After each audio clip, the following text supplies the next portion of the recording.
एक फौजी एक महीने की छुट्टियों के बाद यूनिट वापस आया तो अपने साथ एक बोलने वाला तोता भी ले आया। जब वो कैंटीन पर गया तो तोते का पिंजरा भी अपने साथ ले गया और कैंटीन के पास दरख्त के साथ लटका दिया। तभी उधर से एक कर्नल साहब वाह करते हुए गुजरे।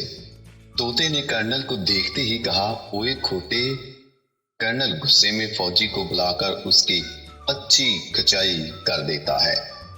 फौजी ने तोते को समझाया कि ये कर्नल है, इसके सामने अपनी जुबान बंद रखना और दोबारा ऐसी हरकत मत करना।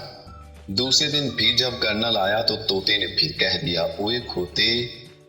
अब की बात तो कर्नल गुस्से से लाल पीला हो गया और उसने सख्त वार्निंग देते हुए फौजी से कहा, अगर तोते ने दोबारा ऐसी हरकत की तो मैं इसकी गर्दन तोड़ मरोड़ दूंगा और साथ तेरा भी अच्छा बंदोबस्त करूंगा। अगले दिन जब कर्नल आया तो उसे देखते ही पिंजरे में तोता हंस हंस का लोटपोट होने लगा और फिर कर्नल से कहा, समझ तो आप गए ही होंगे।